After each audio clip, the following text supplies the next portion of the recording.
사도행전 7장 44절로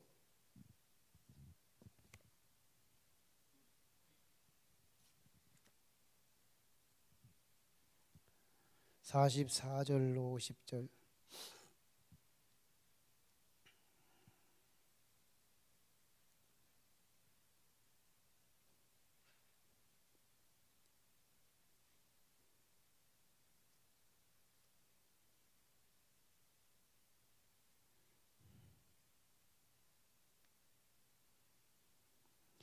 네, 교독합니다. 광야에서 우리 조상들에게 증거의 장막이 있었으니 이것은 모세에게 말씀하신 이가 명하사 그가 본 그 양식대로 만들게 하신 것이라.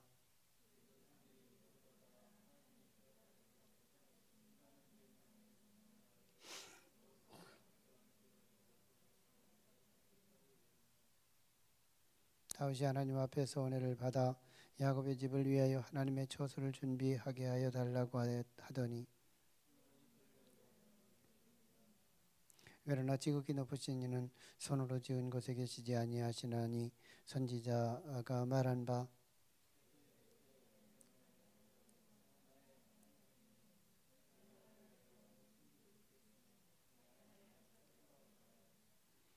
이 모든 것이 다 내 손으로 지은 것이 아니냐 함과 같으니라. 아멘.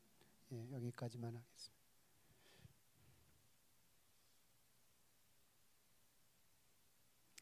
로마서 8장 9절에 보면 만일 너희 속에 하나님의 영이 거하시면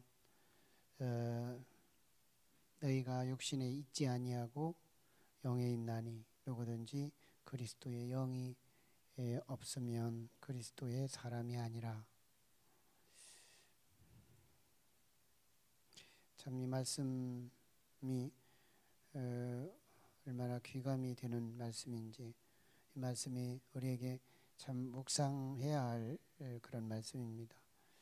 만일 너희 속에 하나님의 영이 거하시면 너희가 육신에 있지 아니하고 영에 있나니 누구든지 그리스도의 영이 없으면 그리스도의 사람이 아니라. 이런 말씀이 우리에게 기도 제목을 삼아야 하고, 이 말씀이 우리 속에서 늘 상념되어야 하고, 언제나 영적 전쟁에서 예수 그리스도의 성령, 그 영이 우리 안에 얼만큼 있으신지, 그리고 어떻게 나를 이끌어 가시는지, 이거에 대해서 우리가 누누이 경험하는 것이 필요합니다. 사도행전을 우리가 같이 공부하면서 역시 우리가 계속해서 공통점으로 우리에게 교훈되는 것은 역시 주님의 영, 성령이 유무를 보게 하죠. 지난 시간에는 우리가 광야교회 38절에 근거한 광야교회에 대한 말씀을 나눴어요. 광야교회에는 담임 목사가 모세였고 그리고 부목사가 둘이 있었어요. 하나는 아론이고 다른 하나는 여호수아였습니다. 같은 부목사들이었지만 아론은 그 속에 어둠의 영이 들어 있었고, 또 여호수아는 그 속에 하나님의 영이 들어 있었습니다. 결국은 그 속에 영이 있어야 할 때 영을 모시지 못하면 이런 두 갈래로 갈라지더라는 거예요. 아론 안에 영이 없었기 때문에 다 자연스럽게 어둠의 영이 임하죠. 영들은 우리의 육신 안에 거하기를 원합니다.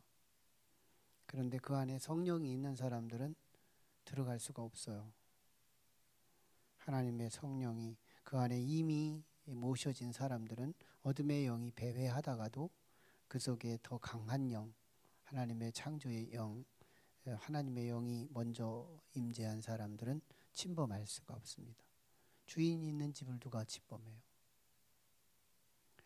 그런데 주인이 없는 몸, 그런 몸은 어둠의 권세가 아주 밥처럼 그들의 아주 주요한 자기네 거처처럼 사용하게 되죠. 그래서 우리 안에 예수 믿으면서 예수 그리스도의 그 영이 있는지 의무가 너무너무 중요한 부분인 거예요. 이게 어떤 때는 이렇게 들쑥날쑥할 때도 있어서 우리가 흔들흔들 거리는 건데요. 성령이 충만할 수만 있다면 우리는 인격적인 고정적인 자기 틀과 자기 프레임을 갖고 살아갑니다. 근데 이게 성령이 모자라서 들쑥날쑥할 때는 우리의 육체도 들쑥날쑥합니다. 그래. 참 성령의 그 유무, 그 정도에 따라서 우리는 이 상대적으로 우리의 삶이 그렇게 흔들리게 돼요. 사실은 우리가 이성으로 사는 것 같고, 그리고 또 근력과 어떤 이 물리적으로 살아가는 것 같지만 가장 근본에 우리에게 그 영이 우리를 이끌어간다는 거예요.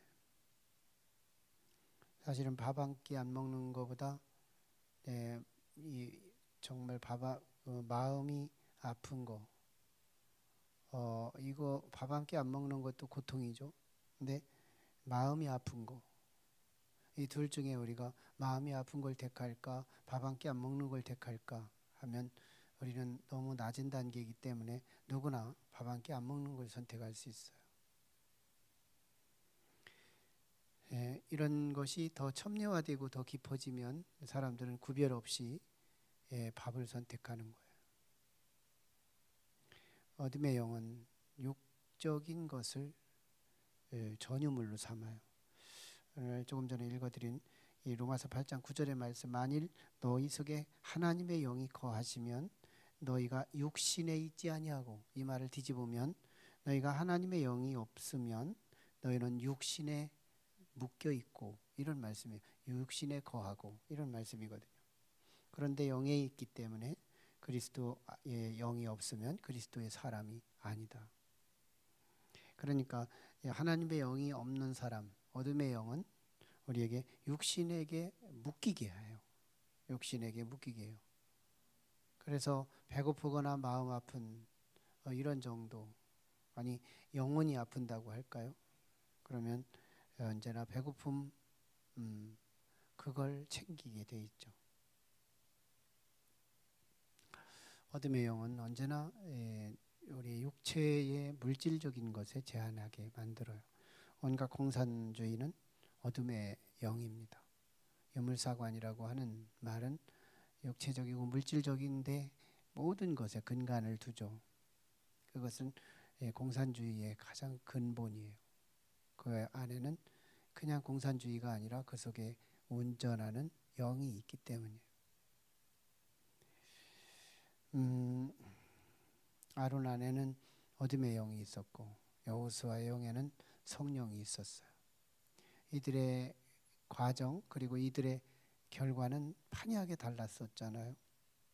아론은 우상을 만들었어요. 우상이 뭐예요?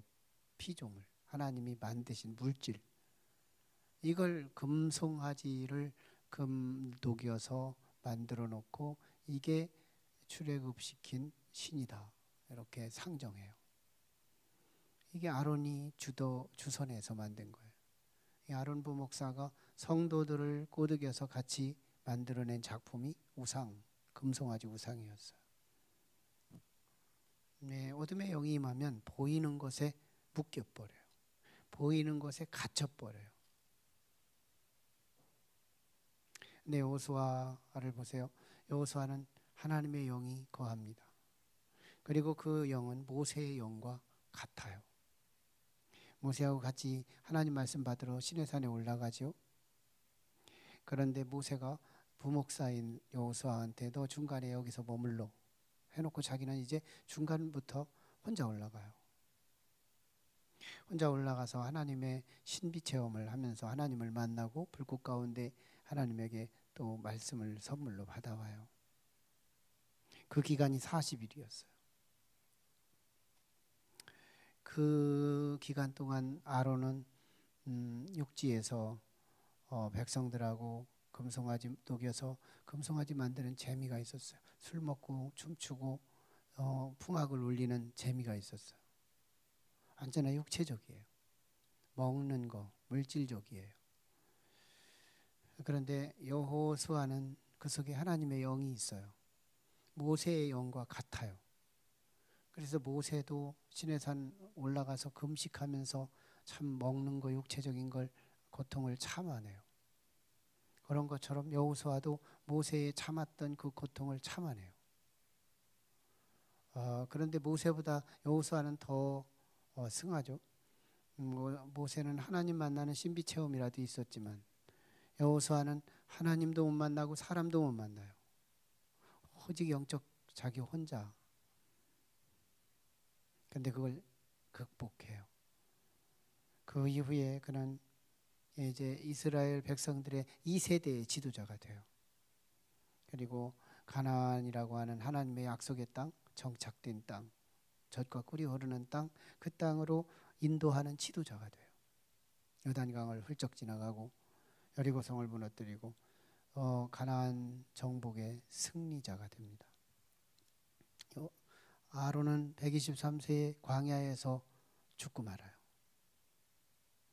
그는 현재의 물질주의를 추구했다가 우상주의를 추구했다가 그 다음에 결국 광야에서 죽고 뭘 말할까요?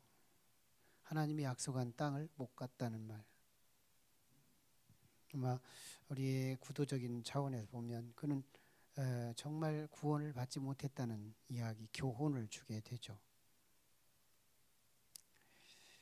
자, 그런데 유대인들은 이런 우상이 나중에 어떻게 발전해 가느냐 하면 금송아지 때문에 재앙을 입었기 때문에 금송아지에 매칭되지 않아요.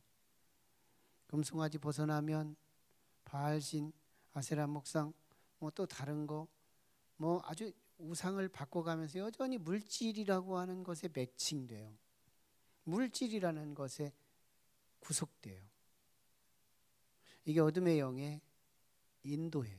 어둠의 영은 물질적인 쪽에 매칭시킨다. 거기에 구속되게 해요. 그래서 어둠의 영은 밥이 중요해요. 그래서 어둠의 영은 물이 중요해요. 그래서 어둠의 영은 돈이 중요해요. 그래서 어둠의 영은 보이는 것이 중요해요. 어둠의 영은 이 세상 것을 중요시 여겨요. 그래서 어둠의 영은 부피와 크기를 중요시 여겨요. 그걸 우상이라고 하는 매개를 통해서 다 설명될 수 있는 원리입니다. 어둠의 영은 언제나 그 자신의 모든 것의 근간을 물질에 두기 때문에. 그래서 물질에 두고 있으면 뭘까요? 물질은 있다가 없어지는 것들이에요. 그 생리를 갖고 있어요. 그런 것처럼 그를 추구하던 사람들은 언제나 전성기가 있다가 꺼지고 마는 거예요. 여호수아는 그렇지 않잖아요. 미래가 준비되고 더 영광스러운 광야의 고충을 참았던 여호수아에게 가나안의 젖과 꿀이 흐르는 정복의 땅, 승리의 자리에 서게 되죠. 우리는 이 땅에서 정말 어둠의 영이 우리를 이끌어가면 역시 예수 믿으면서 돈이 중요해요. 역시 예수 믿으면서 명예가 더 중요하고, 역시 예수 믿으면서 이 땅에 밥이 중요하고, 이 땅에 명예가 더 중요하고, 이 땅의 것이 더 중요해요. 그것을 자기의 신앙을 담는 상징으로서 심지어는 우리의 부적을 의지하죠. 부적은 보이는 거예요. 피조물이에요. 하나님이 만드신 피조물이에요. 그게 그렇게 믿음의 대상이 돼버려요. 어둠의 영이 이끌면 보이는 걸 믿게 하는 거예요. 자, 그렇게 하면서 성전이라고 하는, 구약의 성전이라고 하는 이 성전, 하나님의 집이라고 하는 성전을 짓는데, 이 성전도 처음에는 하나님을 만나는 장소, 하나님과 약속된 장소, 이렇게 단순하게 지냈는데 나중에는 이 성전이 우상까지 돼요. 이제 스데반 집사의 설교 내용 가운데 이 성전이 우상주의가 된 유대 사람들, 예수님 당시, 그러니까 이 성전이 하나님이라고 생각해 버리는 거예요. 어둠의 영이 이끄니까 성전도 하나님으로 믿어버리는 거예요. 예수 믿으면서도 어둠의 영이 우리를 다스리고 지배하면 이 성경이 하나님인 줄 알아요. 저는 이거 굉장히 중요시 여겨요. 저는 성경을 아마 제 생애 중에서 참 여러 10권을 바꿨어요. 정말 여러 번 바꿨죠. 성경에 기록하는 것이 많았기 때문에 아마 지저분해서도 바꾸고 떨어져서도 바꾸고 참 많이 바꿨어요. 근데 저는 성경을 소중히 여겨요. 성경 위에다가 책 같은 거 올리고 싶지 않고 성경은 저의 정말 정체성 같이 여겨요. 그러나 다 쓰면 초계처럼 버려요. 성경을 남다르게 구별은 하지만 성경을 믿음의 대상으로 삼지는 않는다는 거예요. 우리는 십자가는 너무너무 소중해요. 우리를 진짜 그리스도 하나님께로 인도한 길이고 진리고 생명이기 때문에. 그런데 저 십자가 자체가 신이 아니에요. 예수님이 아니에요. 그런데 우리에게 어둠의 영이 임하면 저 십자가가 믿음의 대상이 돼요. 그래서 우리는 18금 해가지고 십자가 목걸이로 달아서 마치 이걸 차고 다녔기 때문에 안전사고 일어나지 않았다고 믿고 싶어요. 부적하고 십자가하고 모양만 다르지 신앙은 똑같아요. 그런데 유대 사람들은 성전이 그랬다는 거예요. 성전에 하나님이 거기에만 계시고 성전 마당에만 해도 훈기만 있을 뿐 안 계시고 성전 울타리만 넘어가면 하나님이 안 계신 곳, 여기는 하나님이 계신 곳, 이렇게 믿었어요. 이게 유대인들의 가장 치명적인 거죠. 예수님은 성전을 새롭게 기록하고 성전을 새롭게 이해시키기 위해서 마지막 주간에 예수님은 성전에 들어가서 의자를 뒤집어 엎으시고 강도의 구레리 되게 만들었다고 하면서 책망하고 사람들을 내쫓았어요. 성전 자체가 하나님처럼 생각하는 유대인들은요, 예수님은 신성 모독자일 수밖에 없었던 거예요. 그래서 예수님을 십자가에 못 박아 죽이는 것이 촉진될 수밖에 없었어요. 서둘러서 진행하죠. 우리가 하나님으로 여기고 있는 이 성전을 함부로 와서 성전의 의자를 뒤집어 엎고 채찍을 가지고 막 사람들을 내쫓고 이럴 수 있어? 저게 하나님 믿는 사람 맞아? 이렇게 생각한 거예요. 지금 스데반 집사가 그걸 지적하고 있는 거예요. 유대인들은 참 보는 물질의 세계에 꽉 매칭돼 가지고 풀어나지를 못해요. 어제 44절에 광야에서 우리 조상들에게 증거의 장막이 있었으니 성전의 뿌리가 장막이죠. 텐트로 된 성막이라고 그래요. 장막. 이것은 모세에게 말씀하시니까 명하사 그가 본 그 양식대로 만들게 하신 것이라. 하나님께서 식양을 모세 시내산에서 설명해 주시고 그걸 받아서 이제 모세가 이 땅에 내려와 이 성막을 장막으로 만들어 두고 이스라엘 백성들은 거기에 동쪽에 세 지파, 서쪽에 세 지파, 남쪽 세 지파, 북쪽 세 지파 해서 12지파 도합 12지파가 세 지파씩 한 면을 자기 장막으로 시게 해서 성막을 중심으로 한 민족 히브리 백성들의 시조였어요. 첫 번째 일들이었죠. 그러면서 이제 구름 기둥, 불 기둥이 나타났고 이스라엘 백성을 밤에도 낮에도 하나님 인도하며 만나와 메추라기로 먹이시고 입히시고 길을 인도하여 이제 가나안까지 가게 하시는 거죠. 그러면서 이제 이 다윗 때에 와서 하나님의 성전, 하나님의 장막과 텐트와 자기 백향목 궁과 비교를 합니다. 다윗이 하나님을 너무너무 사랑한 나머지. 그래서 하나님의 성전을 좀 이 백향목 궁처럼 하나님의 성전도 지어드렸으면 좋겠다 해가지고 지으려고 계획을 세우고 나단하고 의논을 했더니 나단 목사님이 하지 말라는 거예요. 처음에는 허락했다가, 왜냐하면 자신은 피를 흘린 자로서 하나님의 성전은 거룩한 자만이 지을 수 있다 하면서 솔로몬에게 지었다는 것이 바로 오늘 이 46절 이하죠. 그래서 47절에 솔로몬이 그를 위하여 집을 지었느니라. 다윗이 짓고 싶었지만 지을 수도 없었고, 그런데 근본적으로 스데반 집사가 평신도인데도 이런 설교를 합니다. 48절, 그러나 지극히 높으신 이는 손으로 지은 곳에 계시지 아니하시나니.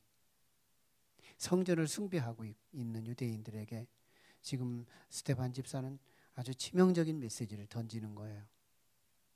지극히 높으신 하나님은 손으로 지은 곳에 계시지 아니하나니. 하나님의 편재성, 의자 위에도 계시고 의자 아래에도 계시고 성전에도 계시지만 성전 밖에도 계시고 우리 집에도 계시고 우리 안방과 골방에도 계시고 화장실에까지도 계시는 하나님의 이 편재성을 이 스데반 집사는 지금 말하고 있는 거예요.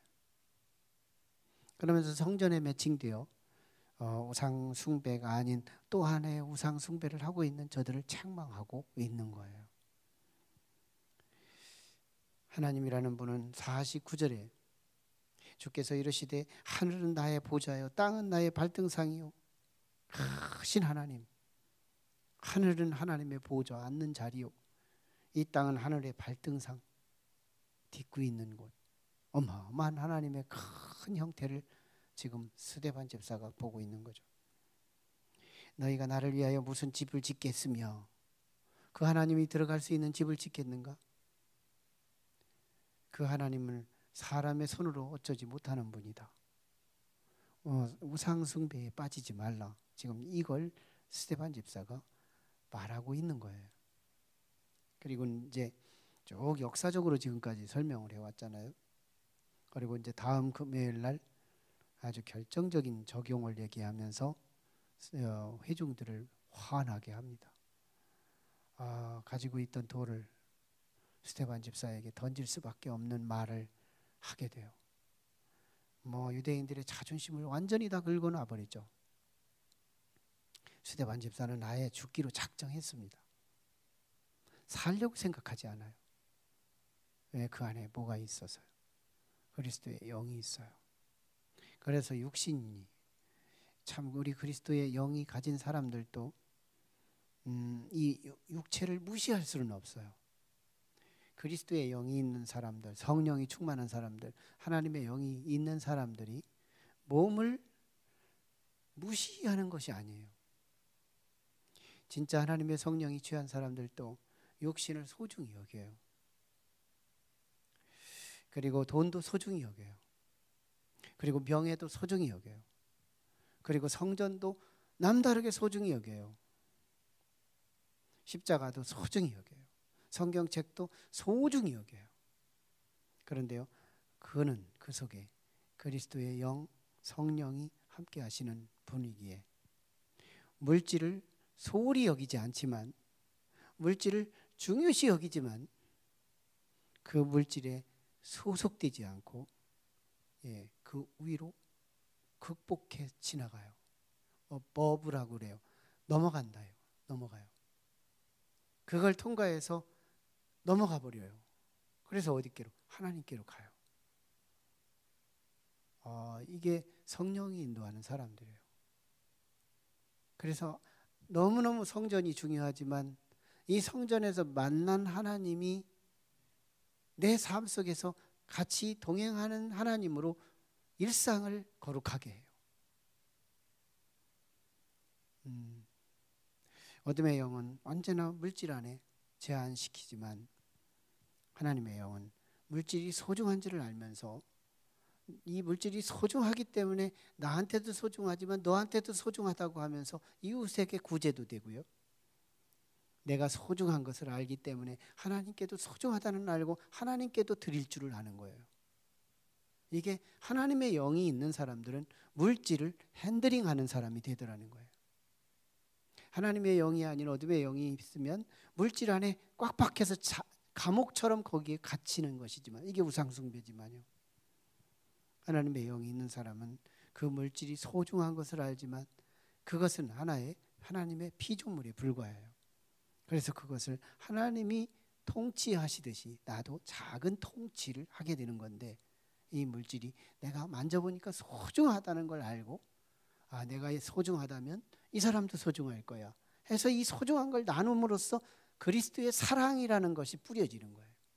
그리고 내가 정말 경험해 보니까 돈이 소중하다는 것을 알고, 이 소중한 것을 하나님도 귀하다고 생각하면서 하나님 앞에 내어드리는 거예요. 여기서 하나님의 사랑이 뿌려지는 거예요. 이웃의 사랑을 나누는 과정, 이웃에게 물질을 나누는 과정 속에 사랑이 전달되고, 하나님께 물질을 드려지는 과정 속에 하나님의 사랑이 전달되는 거예요. 물질이 소중한 거, 그리스도인들도 공유점에 있습니다. 그러나 그리스도인들은 물질에 갇히지를 않아요.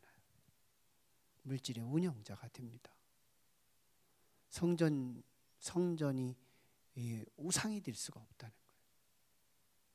그런데도요, 여기가 필요한 것이 있어요.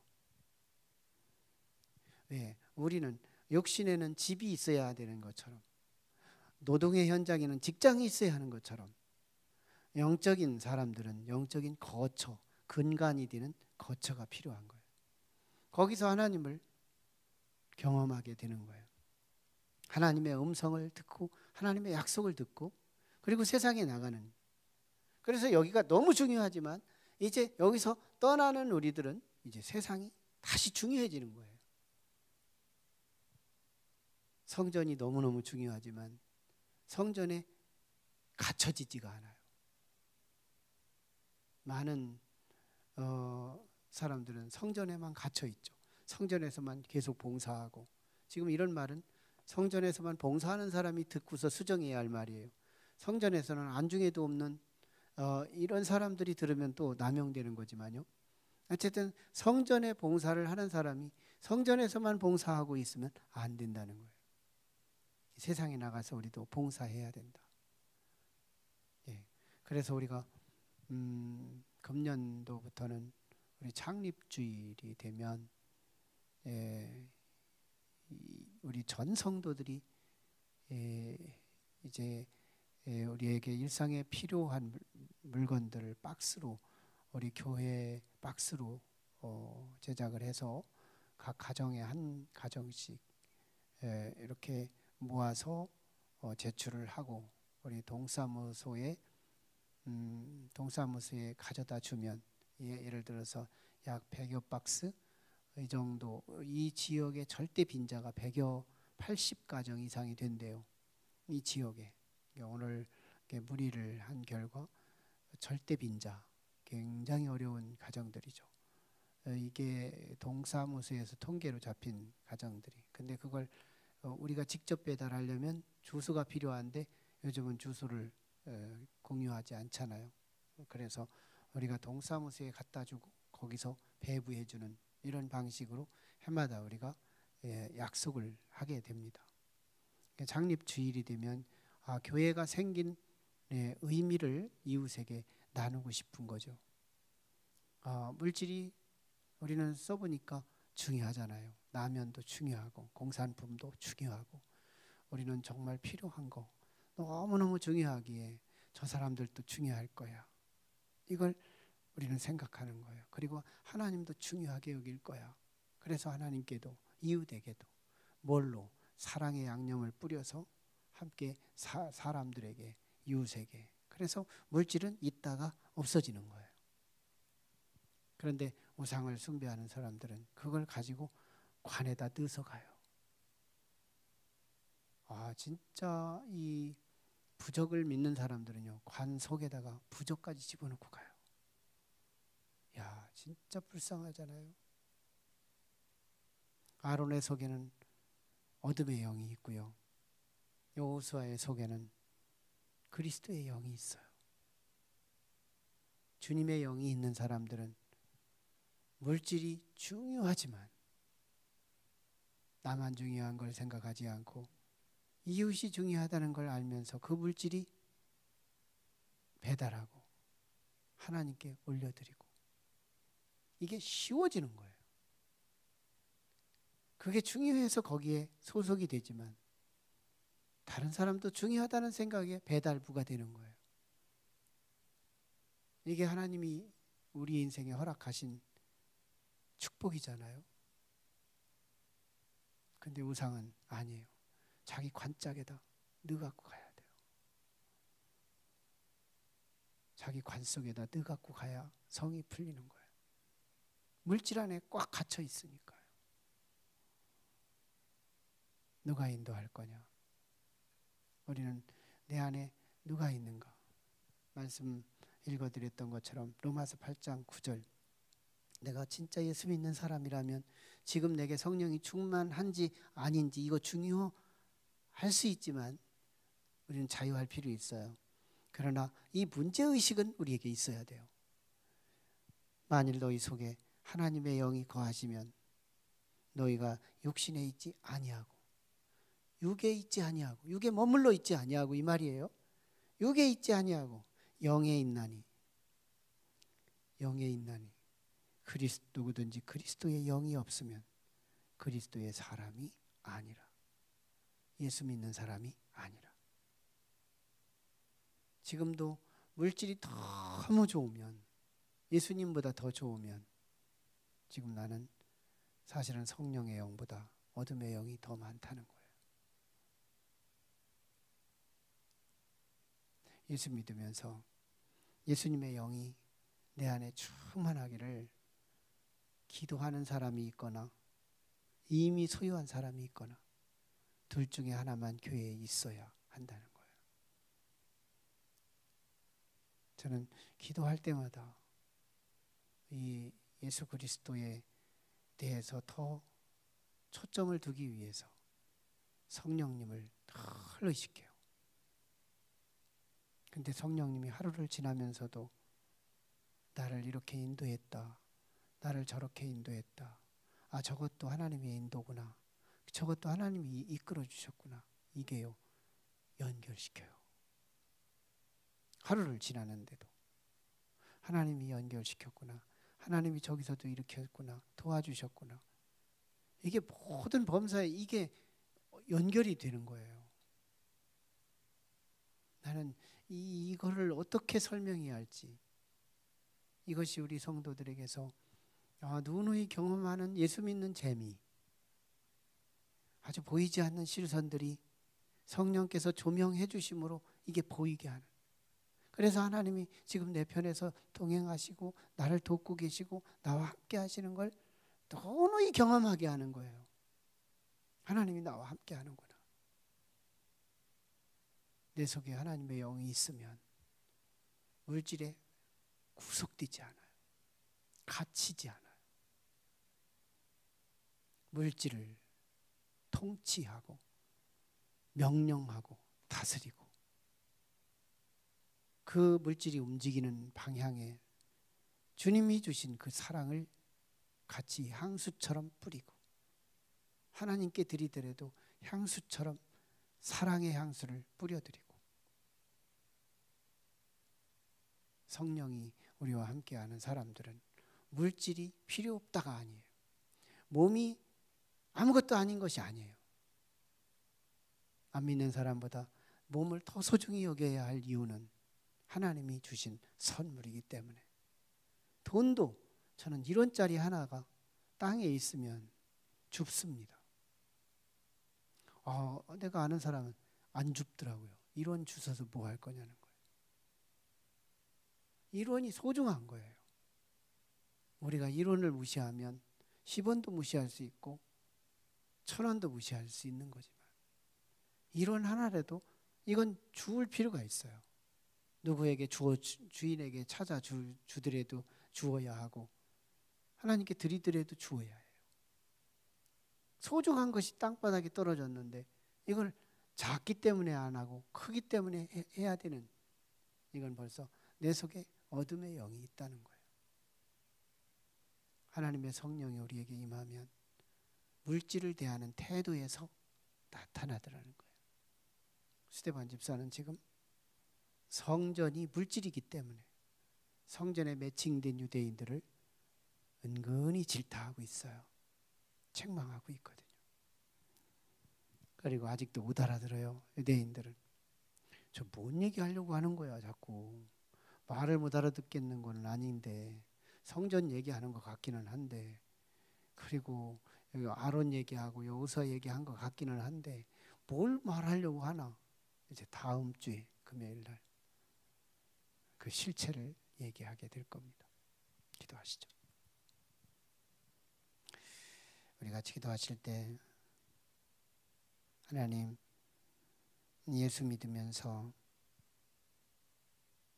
너무 지나치게 명예에 갇히거나 물질에 갇히거나 육체에 갇히거나 먹고 마시는 거에 갇히고 있다면 불을 보듯이 뻔한 것은 내 안에 어둠의 영이 있다는 겁니다. 하지만 예수 그리스도의 안에 있은 성령께서 우리 안에 함께 하시면 우리의 육체도 다 쓰고 떠날 때 되면 훌훌 털고 육친을 벗어나 천국으로 승천하게 되죠.